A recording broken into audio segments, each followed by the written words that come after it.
at the behest of Pakistan Army Chief Field Marshal Asim Munir.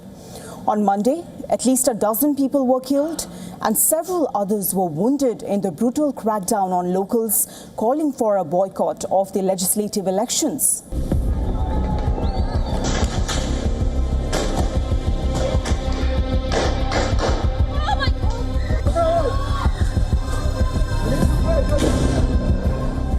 Pakistan-occupied Kashmir has been rocked by 8 weeks of anti-government protests with no end in sight. Tensions are running high on the streets with heavy police presence, but the protesters are in no mood to relent. The principal actor behind these protests is the Joint Awami Action Committee or JAAC, led by activist Shaukat Nawaz Mir, a grassroots umbrella organization which represents traders and civil society groups. The JAAC emerged in 2023 as the leader of an anti-government protest movement across Pakistan-occupied Kashmir. In the run-up to the elections for 45 seats to Pakistan-occupied Kashmir's Legislative Assembly, the JAAC had called for a region-wide strike to protest the reservation of 12 seats for refugees. It is to be noted that these seats are contested by candidates who do not live in Pakistan-occupied Kashmir but elsewhere in Pakistan. In response, the regional government banned the activist group on the 5th of June under anti-terrorism laws. Since then, the troubled region has been roiled by JAAC-led protests demanding greater autonomy. Pitched battles have been fought between supporters of the outlawed JAAC and security forces, in which, according to JAAC, at least 67 people have been killed and dozens others have been wounded.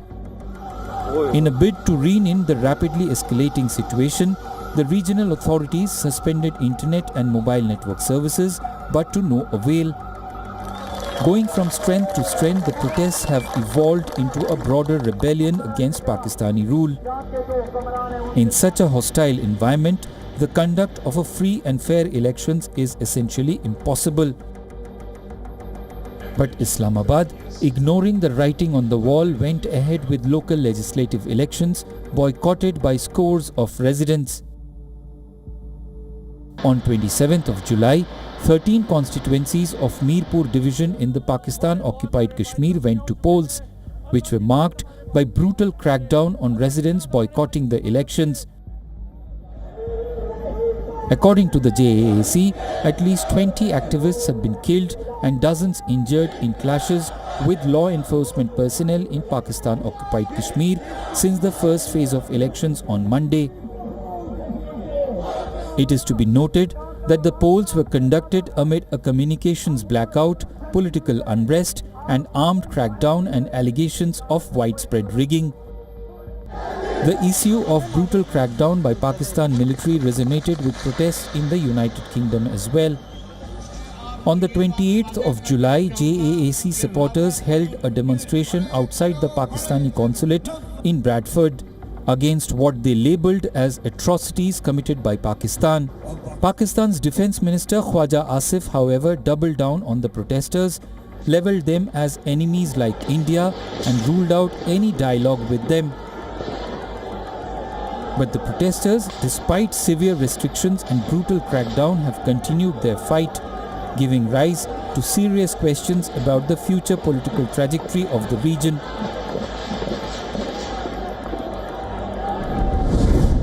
Across South Asia, relentless monsoon rains have triggered widespread devastation, with severe flooding and landslides leaving a trail of destruction, loss and displacement.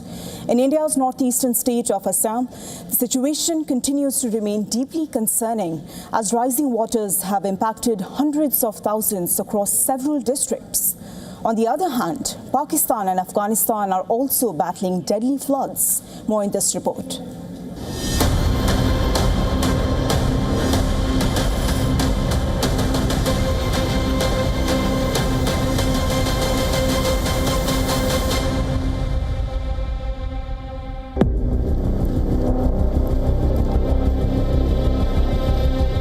The northeastern Indian state of Assam, the land of the Brahmaputra, one of the world's largest rivers, is battling a severe flood crisis as relentless monsoon rains continue to lash the state.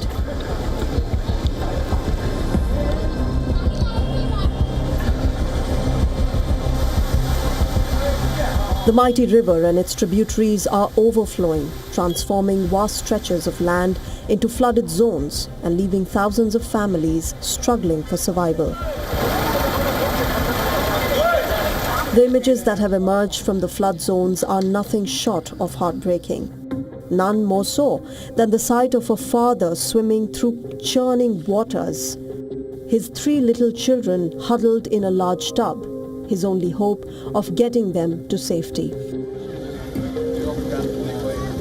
Assam Chief Minister Himanta Biswa Sarma has said that nearly 900,000 people across more than 1,800 villages have been affected by the floods.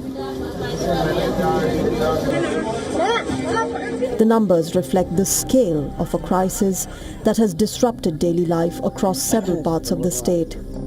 While rescue teams continue to work against time to reach stranded residents, many affected are still waiting for essential supplies, including clean drinking water, food and medical assistance.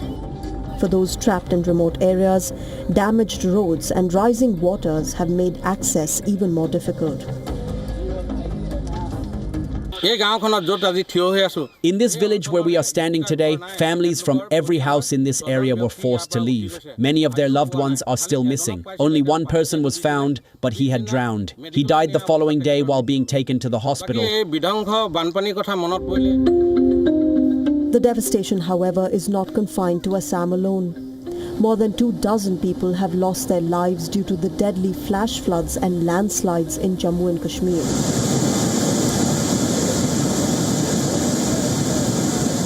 In Budgam district, an entire row of shops collapsed into a swollen river.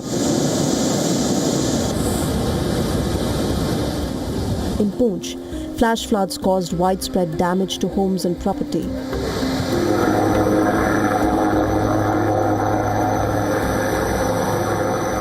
While in Rajouri, the Indian Army and police teams stepped in to rescue residents trapped by rising waters, using cable ropes to bring people to safety. Everything was washed away. There was a woman who used to live here and she died as she was swept away by the water. We are continuously working even amid the rains. Uttarakhand has also witnessed the impact of the heavy rains. Road connectivity was disrupted and the Char Dham Yatra had to be suspended for 2 days due to safety concerns. A newly constructed bridge on the Dehradun-Paonta Sahib highway collapsed just 17 days after it was opened.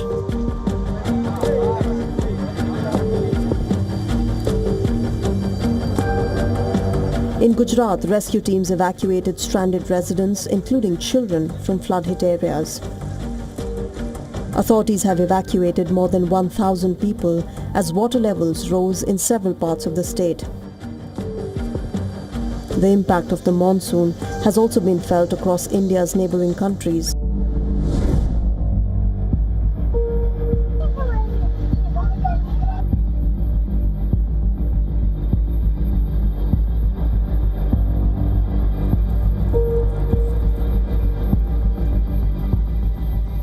In Pakistan, the death toll from the monsoon rains and flash floods over the past month has crossed 100. The National Disaster Management Authority reported that at least 109 people have died since late June. Many after homes and roofs collapsed under the pressure of heavy rainfall. Rescue workers have been using boats to reach stranded residents and distribute food supplies. But the scale of the flooding has placed immense pressure on local resources. अब यहाँ पर मसला हमें यह आ रहा है कि ना यहाँ पर कोई इंतज़ामिया The main problem here is that there are no arrangements and no counselor or anyone else is contacting us. 1,122 rescue team has arrived with one boat, and that boat is almost full with their team.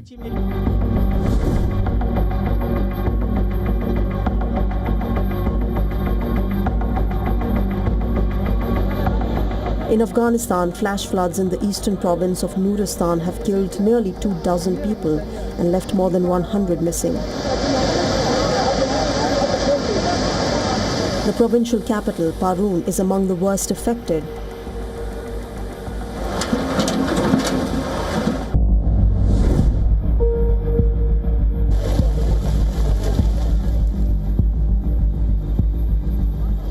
In Bangladesh, the relentless monsoon rain has been equally brutal. At least 17 people have lost their lives due to landslides in Cox's Bazar this month, while flooding has left more than 1 million people stranded. Across South Asia, the monsoon has left behind a trail of destruction, with floods and landslides exposing the region's continued vulnerability to extreme weather events. With more rainfall expected in the coming days, authorities across the region remain on a high alert, working to strengthen rescue efforts and provide relief to those who've been affected. In Bangladesh's Cox's Bazar, more than 1 million Rohingya refugees live in squalid, overcrowded camps. Each year, many of these refugees risk dangerous journeys across the Bay of Bengal and the Andaman Sea, in congested, rickety boats in hopes of reaching Malaysia or Thailand. Still, this desperate search for a better future has a tragic end for many hopefuls. Our next report explores further.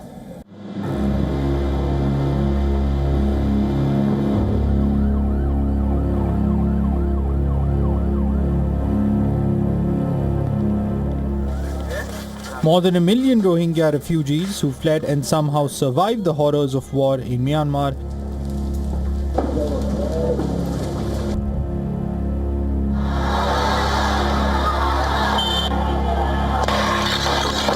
live in the world's largest refugee camp in Cox's Bazar, a town on the southeast coast of Bangladesh.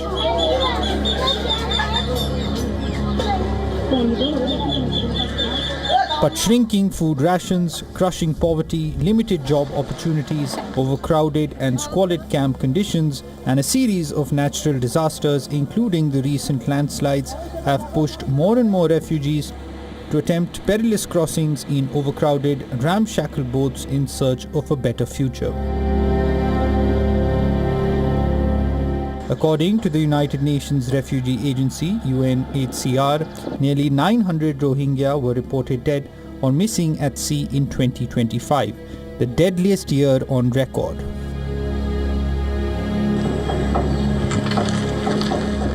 "25-year-old Rahela Begum is one of the lucky survivors who spent 2 days and a night adrift in the Andaman Sea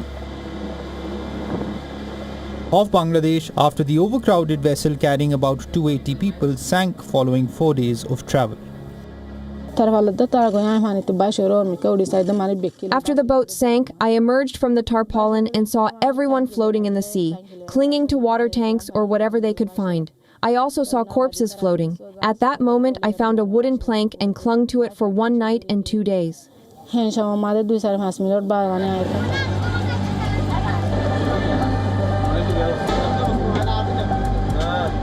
According to the United Nations, last year, more than 6,500 Rohingya attempted to leave the camps by sea, and 1 in 7 of them were reported dead or missing. But the exodus of Rohingya refugees to Malaysia, Indonesia and Thailand continues to grow with each passing day. Given the desperation of the Rohingya refugees, human trafficking has become a lucrative trade, with recruiters and criminal gangs selling refugees the hope of a better life outside what many describe as an open-air prison. Indeed, we see an increase of cases of trafficking, but also onwards movements. From last year, from January to May, and comparing to this year for the same period, we have seen more than double in number of departures of refugees moving onwards to Malaysia, to Indonesia. The reality of risky, arduous and treacherous travel, however, is starkly different. Journeys typically begin in Teknaf, where Rohingyas are packed onto trawlers before being transferred to larger vessels at sea. Mohammad Jubair is one of the lucky ones to have survived the clutches of human trafficking. 180 of us boarded the boat, huddled in its 4 compartments, with each group consisting of around 50, 60 or 70 people. Despite their best efforts, Bangladesh authorities are struggling to contain the menace of human trafficking. This year alone, the Coast Guard has rescued 618 trafficking victims, but the desire to leave remains strong for many despite risks. To combat the situation, Bangladesh Coast Guard remains on high alert for this kind of situation like illegal infiltration, narcotics, arms smuggling, human trafficking across all riverine, coastal and maritime borders. Authorities also lament the lack of resources in dismantling the trafficking networks. With Bangladesh's resources already stretched to the limit, analysts say that easing restrictions on refugees would be difficult, and the only ray of hope for Rohingyas is a lasting peace agreement in Myanmar. Given that the conflict in Myanmar continues to rage, the Rohingya refugees, it seems, are caught between a rock and a hard place. Up next, we get you all the other news that are making headlines in Inside South Asia Wrap.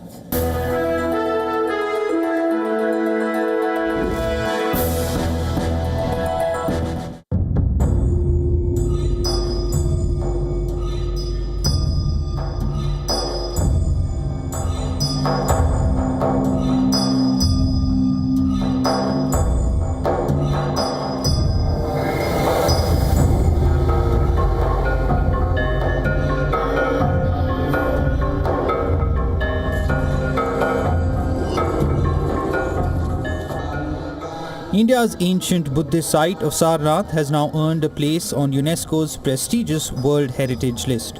Located near Varanasi in the Indian state of Uttar Pradesh, Sarnath is one of Buddhism's holiest sites. It is here that Lord Buddha is believed to have delivered his first sermon after attaining enlightenment.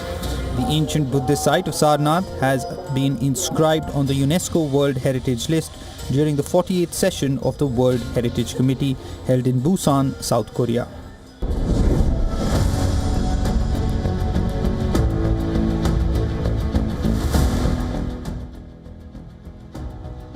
Indian Railways has ushered in a new era of cross-border trade with the successful run of its first direct commercial container freight train from Kolkata port to Biratnagar Customs Yard in Nepal. The 40-wagon train carrying a consignment of canola operated under the revised India-Nepal Rail Transit Protocol. With this, goods can now move directly from Kolkata port to Biratnagar without transshipment at the border. The new service is expected to reduce travel time, bring down logistics costs, and make trade between the two neighboring countries faster and more seamless. The move comes as India and Nepal continue efforts to strengthen economic ties, improve connectivity, and boost bilateral trade.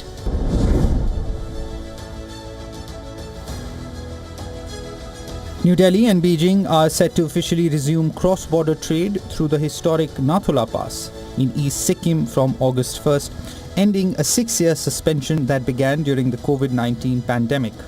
The move is expected to bring relief to traders and border communities, particularly in Sikkim, who have been long dependent on the seasonal exchange for their livelihoods.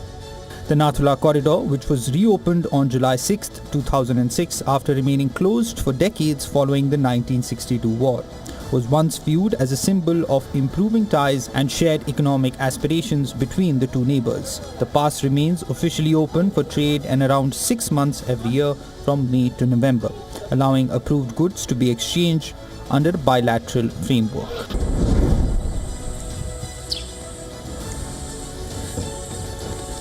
On International Tiger Day, observed on the 29th of July, Rajasthan celebrated a major conservation milestone. The state's tiger population has risen to 149 across its 5 tiger reserves.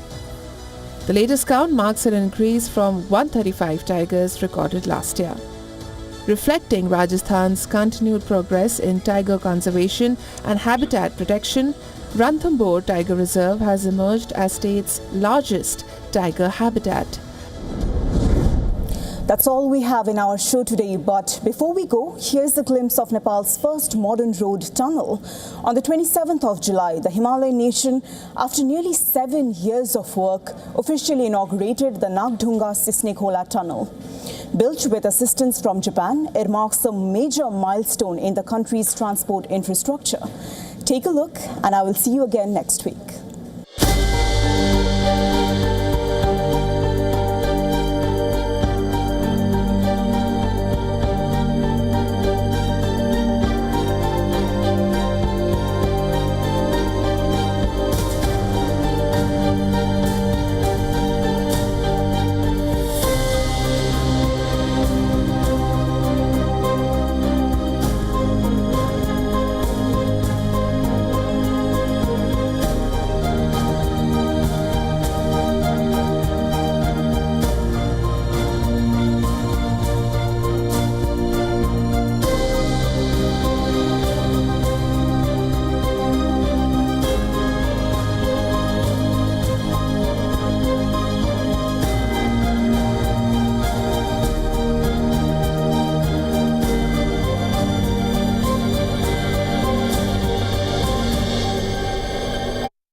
In-depth coverage of global issues broken down into facts, figures, and simple words. Backed with analysis from field experts who truly matter, because we believe in decoding the real picture for you. So you get a much wider and deeper understanding of stories from around the world, a 360-degree analysis. An award-winning documentary series, week after week creating the maximum impact. Watch WION Wide Angle at these times on WION. World is One. YO1 Health Resort is unique, the only one of its kind.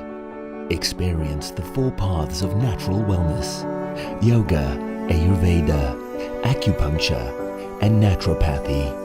Each uniquely customized program improves the whole person to make every person whole. Come to YO1 Health Resort.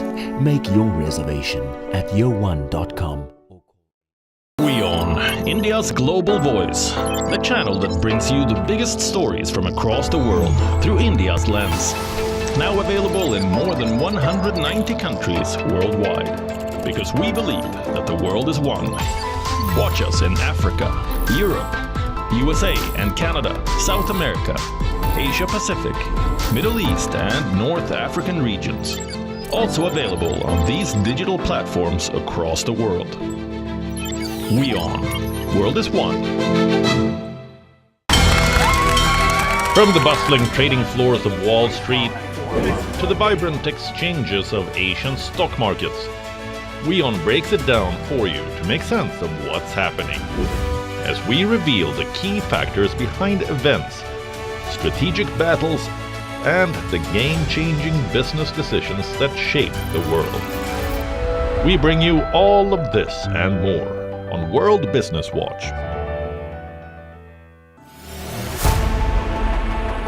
Know more?